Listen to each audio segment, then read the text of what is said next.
Once again. There you go. Hello, everybody. Welcome to our Wisdom Wednesday webinar. Today we have a special guest. We have Chris Nielsen. Chris Nielsen is the Vice President Solution Engineering and Lead Technical Architect at Sirocco Group in North America. Thank you so much, Chris, for joining us today. How do you feel? Very excited. Thank you so much for having me. I feel very honored to be on your podcast. Awesome. That's wonderful. We also have here Moose or Joseph Moose, how we call him. He's our VP of IT at CTI, and we also have Gavi, our business development leader. She will be the person in charge of Q&A. So please feel free to do your questions. And let's just start with this. Moose, how do you met Chris? Yeah. So again, this beautiful network thing called LinkedIn, and so obviously saw that he had gotten promoted as well. So always love to see people rise up in their careers. And as I looked in his background, I was just really impressed at the things that he's done, and was very interested in his journey as well. So That's wonderful. So, Chris, we have a lot of questions for you, obviously, and your expertise, but we're going to make it a little bit of fun. And we want to know exactly when did you know you had a passion for sales? And when did you realize you were really good at this? That's a good question. I don't know that I ever really planned to be in sales. I think my parents always told me you were going to be a lawyer or a salesman one day, would and you I like to never argue? really, yeah, I never really bought into it. I very much wanted to be on the technical path. Originally starting out my career in consulting, I wanted to be a CTA on the Salesforce platform, and honestly, I was in the process of interviewing for another architect role at the time when I was changing jobs. And the gentleman that I was interviewing with, he just kind of paused me and said, "Have you ever thought about selling? Like, I hear you speak to your technical prowess and you like it, but your eyes don't light up the same way that they do when you speak to sales." Because it was always something that I had kind of been doing as a part time capacity. I was normally an architect in delivery for my customers, but then I would help kind of on the pre-sales aspect. So he recommended that I did it, and I just kind of paused and thought, okay, yeah, why not? Let's give this a try. And honestly, the rest is history. So Wonderful. Moose, you want to share how do you know you were good at sales? Yeah, it all started back in New Jersey in this little lemonade stand. Where I'm kidding. Um, Well, I mean, it was really like selling candy for school, and then I was like, wow, people actually listen to what I say, and then you realize you're able to kind of like bend reality and just be able to, fun enough, like Chris, I'd get in trouble in school a lot, and they were like, we're going to suspend you. And then the principal was getting ready to suspend me, and I talked my way out of it. And he's like, you're going to be a lawyer or something someday. And I was like, maybe I will. Who knows? And here we are. So And there you are.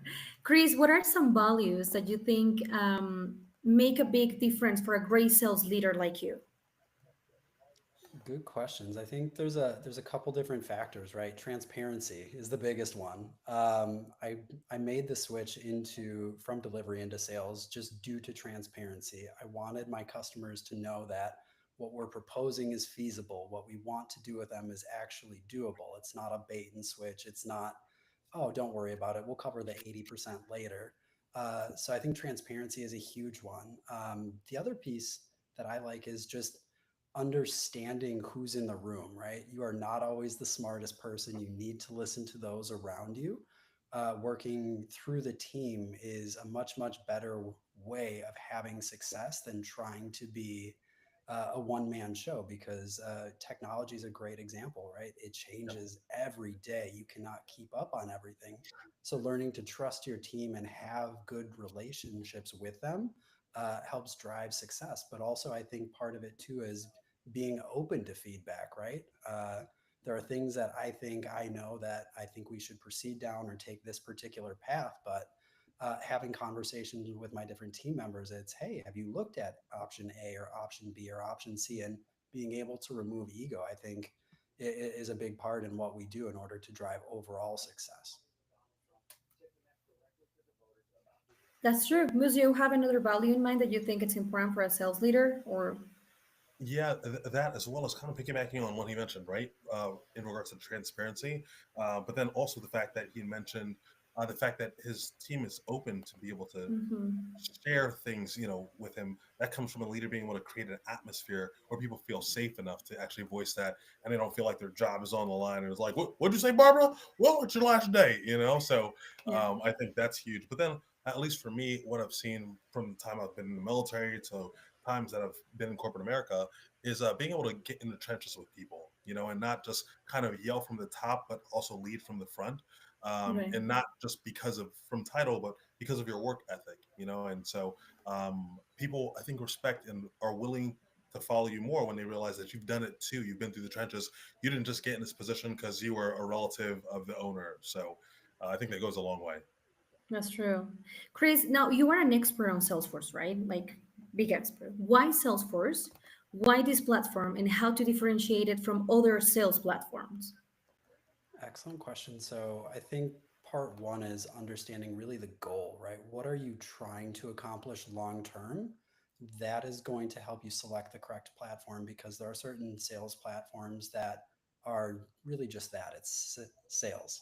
Yeah. Now, if you are hoping to break down a lot of the barriers, right, with siloed informations, having better collaboration across departments, in my opinion, that's really where Salesforce is perfect because it's not just a selling tool. It can help sales, it can help service, it can help marketing, it can help the executives.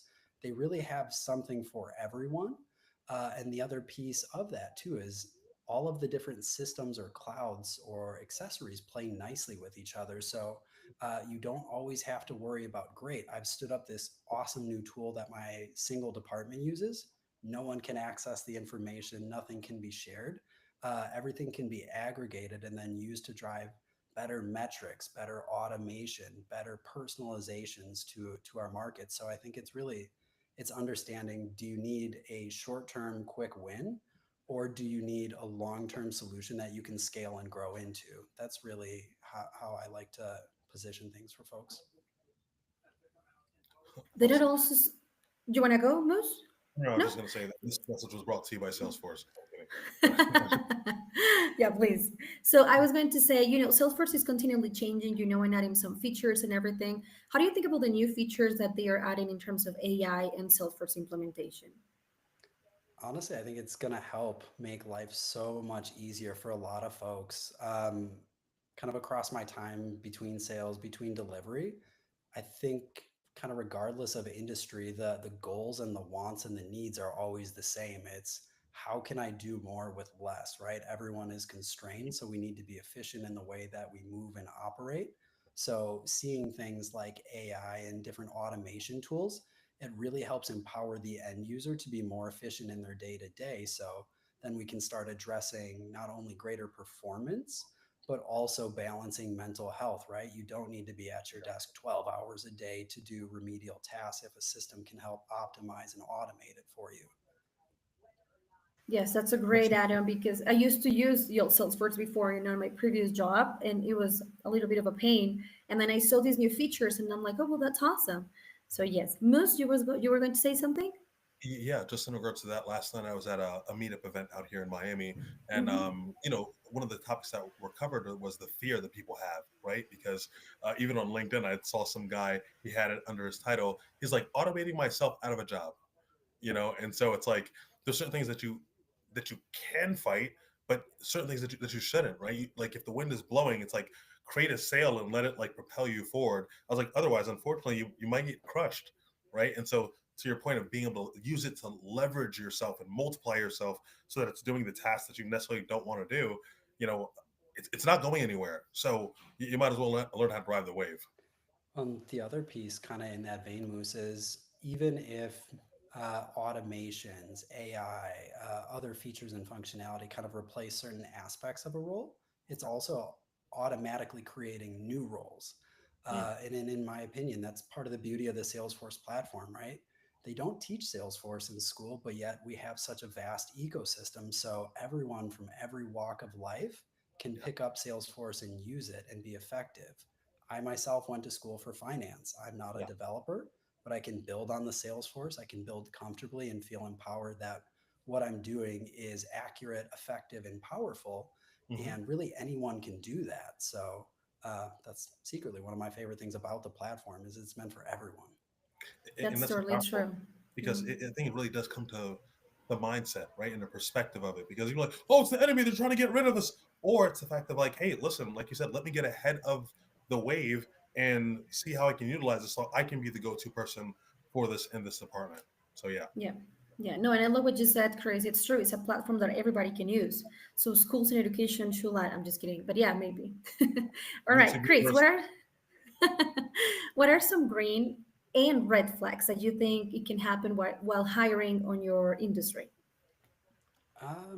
Green and red flags. I think it's kind of a mixed bag, right? Personally, I guess looking and kind of speaking to right our prior topic of new features, new functionality. I would rather have someone who's eager, who's resourceful, and actively wants to pursue the role. In my mind, that's what I'm looking for. Just because you occasionally see the unicorn job postings, Agent Force is a great example. I need someone with 3 years of Agent Force. Well, it just rolled out yesterday. So what now? Can you Go find back in someone time. exactly? Can you find someone who's resourceful, who wants to learn, who has maybe experience in other areas, who's willing to be transparent and open and say, I don't know, but I'll figure it out for you. Here we go. So I think the willingness to learn, the willingness to adapt is something that I loved trying to find in any new hire. Because again, you can have multiple certs. I have multiple certs myself, but kind of riding that isn't enough, right? Coming in saying, "Oh, I'm highly certified," and that's all you need to care about. Not necessarily. There's customer deliverables. There's wanting to do the job, not just necessarily saying I'm qualified and that's why you should hire me. A side note: Chris nonchalantly says, "I have a couple certs." He has over 20. Let's be very clear here. Okay. Yeah, yeah, I do. It was a long time coming. That's why I'm starting He's to a, have he's a gray humble hair. guy, right? He's the best of the best. Let me just make that very clear. But yeah, But yeah, so I think that is something on kind of the green and red flags, right? Attitude. Right. Attitude can make or break any interview, in my opinion. That's true. What about you, Moose, on your recruitment side? Also, what do you think it's a green or red flag? yeah. That I've you had can to see. literally do hundreds of interviews for hiring internally. Yeah. And one thing that's always a red flag is when you ask somebody a question about the company and they haven't done research. They said, why am I here again? Oh yeah, what's going on? It's like, do you care, or you're just like on autopilot right now? So that's a big thing. And kind of to Chris's point as well as someone being open minded, right? Like there have been people that so I'm working with some junior people. I'm working with people who've been. I just got off the phone with a gentleman who's been in the industry for 18 years, right? And unfortunately, sometimes when someone's been in the industry so long, like they're almost stuck in their ways. And as again Chris just mentioned, it's like constantly technology is constantly changing. So you will get like done up and done out like so quickly if you're just like, what's this is the way we've always done it. Okay, grandpa, like, and then you're just ruining your own opportunities or potential to stay dangerous. And that's what I always tell people about. The more you learn, the more dangerous you are, the more valuable you are. Yep. Chris, we want to know, how do you balance your mental health, something that you were talking about before too, with the stress of your work and family life? Excellent question. I think luckily my wife keeps me balanced. There we go. That's the main thing. He's She's like, hold very on, get a wife. Yeah. No, I have one and she's amazing for me. She keeps me honest. She makes sure that I'm balancing and taking care of myself, which is part of it. So I think having a good support network around you, right? Having people that care about you help you see things that you necessarily don't see. I also think a lot of it is trial and error and self reflection, right? If I look at myself in my early career, I tried to live at my computer. I tried to be available 24/7. And I found that A, I was burnt out. B, I didn't like the work that I was doing anymore.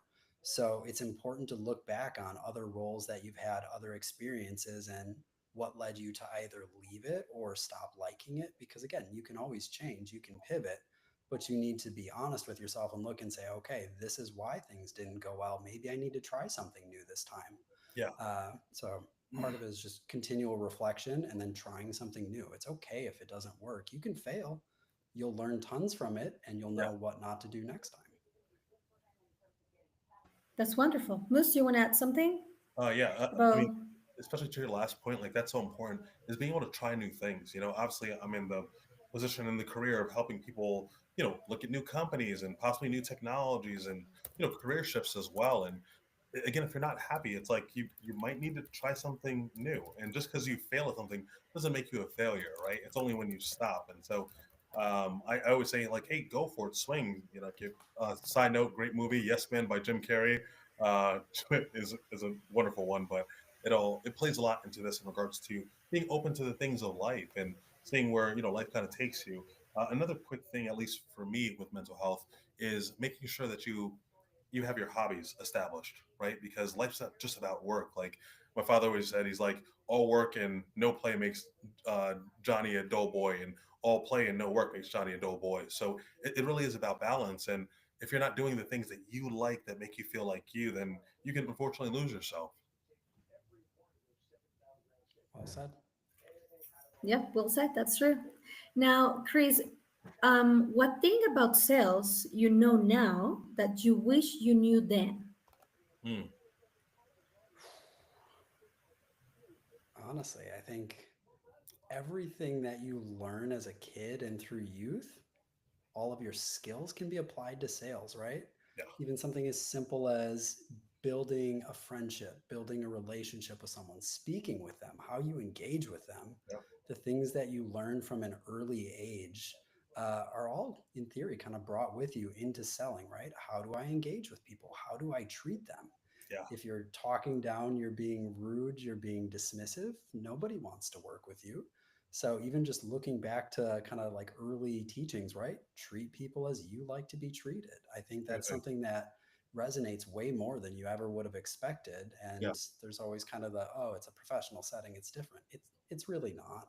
Yeah. Sales is very much a relationship based model, right? If you don't like who you work with, you're probably not going to do business very long together. So I think that has something to be factored in, but also too, I've had the good fortune of trying a bunch of different roles that weren't always sales and understanding that a variety of different skill sets, whether it was from a BA, a project manager, an architect perspective, even my time working at UPS as a product loader, it, there's all translatable skills that go from point A to point B. It's not a fresh start. And I think once you understand that, you can be a bit more open and adventurous with how you sell, or just generally speaking, trying new opportunities that maybe you never would have thought about. Again, going back to my conversation with Joe was his name actually, when he told me, "Hey, try sales." I was apprehensive at first, but then I Mhm. realized, well, I have experience in a variety of different ways that I didn't actually think about Yeah. until he forced me to think about it. So Wonderful. Moose, something you want to add or? Yeah, Kristen mentioned the power of like pretty much taking those transferable skills, even from childhood, like till now, right? And me and my dad always laugh about this because he kept all the notes that the teachers used to write, like and Musa talks too much, and no, no, no, no, no, no. And I was like, how funny, Dad? I was like, and this is how I make 90% of my living. And oh, what Joey tells so many jokes in class. This is what leads to sales. Crazy, Dad. So you can go through your whole life feeling like you're not fitting in because I wasn't the best at taking, certain tests and especially standardized tests, and I was in the slower classes. But I just knew that I had a different set of skills that weren't being highlighted in the proper manner. So for those people that are in college or younger in school right now, you might be trying to figure out your path, and it might not be so clear right now. But just know that everything can work together for your good in that manner. That's true. Now, one last question to you, Chris, before we go for Q&A, because we do have questions for you. The last question from me and from the team is what's coming from Salesforce? It is like a new project you're working on, you want to share, or is it something you want to share with us about Salesforce or your Something you're job excited about? position, anything.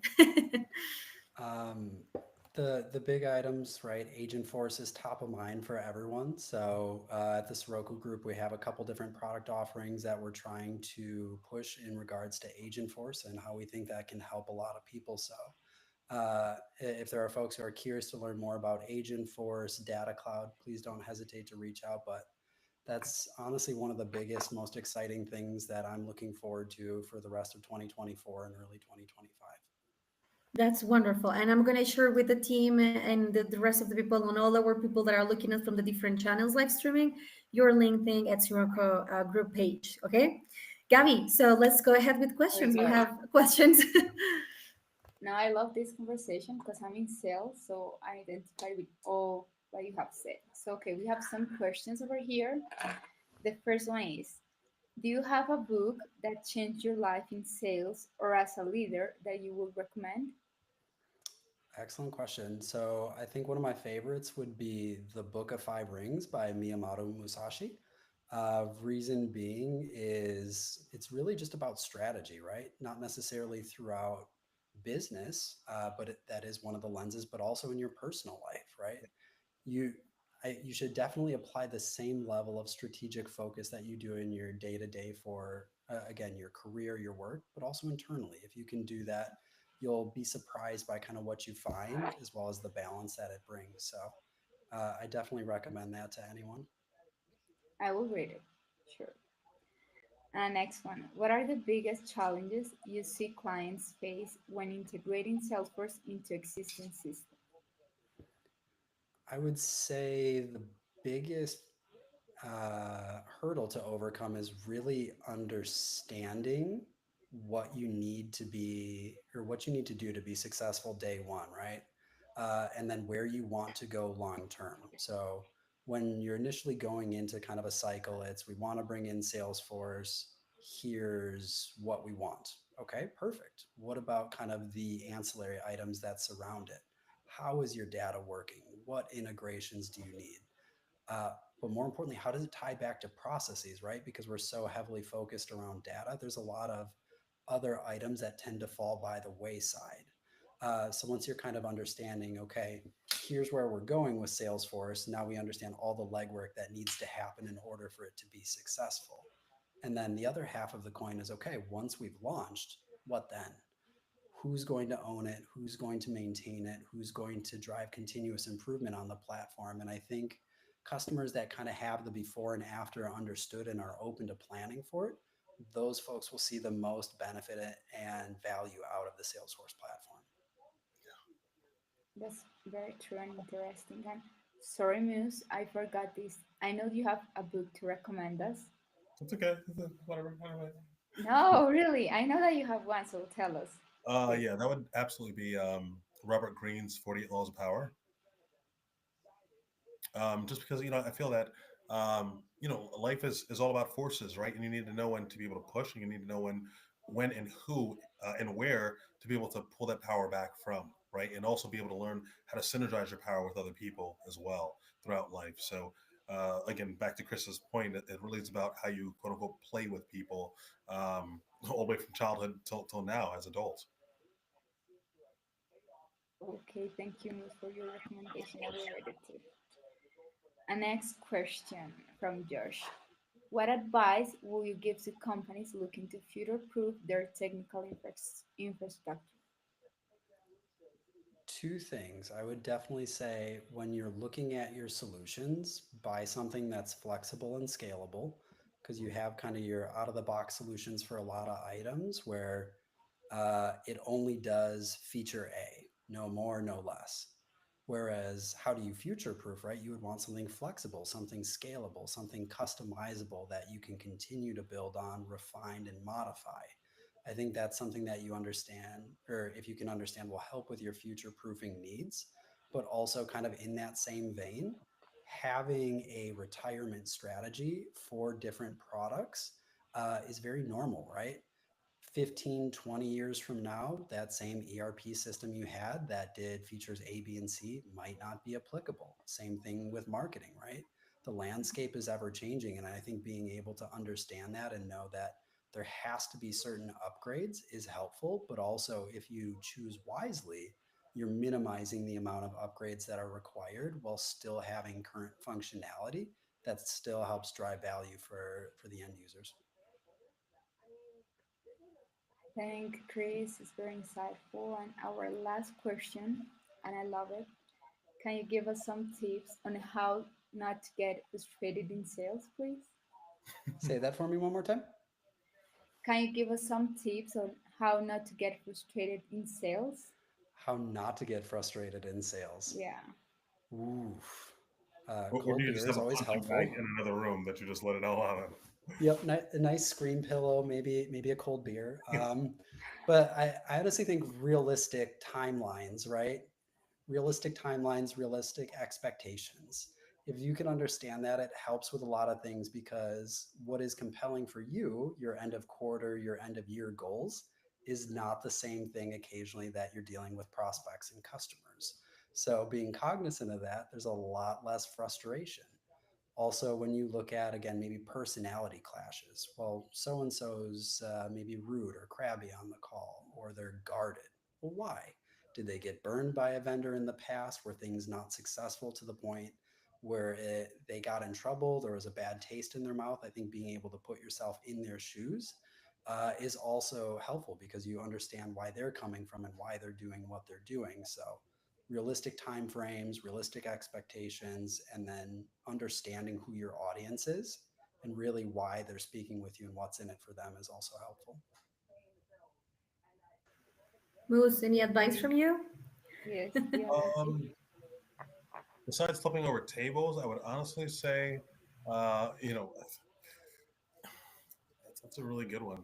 Um, Being able to take breaks from things, right? Because sometimes you can have a bad meeting, and rather than running into the next meeting, like go listen to like one of your favorite songs, go for a quick walk around the block, possibly get on a flight and leave the country and don't ever come back, things like that, right? But if those aren't the options, then just taking a step back, breathing, being grateful, I think is a big thing, because you could think that's the worst thing in the world, that you just quote unquote lost that deal, but you didn't have it, really initially. So just keeping things in proper perspective, and like I said, staying as positive as possible, and realizing that, hey, the next call might be the one that, changes everything for you. Having a And you know short what memory when helps it me a makes lot? sense, right? Yeah, yeah, absolutely. Let the Alzheimer's kick in. No, and you know what helps me? Like accept no's for future yes. Because every no can be a yes in the future. I Yes. learned True. that all the time. Like, okay, no, okay, maybe then we will work on something. That's Absolutely. all I Awesome. have for now. Perfect. No, that's wonderful. Chris, thank you so much for your time. We actually did it in a perfect timing, as we said at the beginning. Don't forget to follow us, all the people that are looking at us. We are on Facebook, Twitter, LinkedIn, Instagram, YouTube. We are live streaming, of course, this amazing event on all of our platforms. And stay tuned, there are more webinars coming soon. But Chris, thank you so much for your insightful comments and everything, feedback, especially about Salesforce, which I do agree is a great platform that I've been used before. And then Moose, thank you so much for your feedback, for everything. Gavi, I'll see you around. And thank you guys for your time today. Of course. Thank you Thanks, so guys. much, Chris. Take care, Take everyone. care. Thank you, Chris. Bye, guys.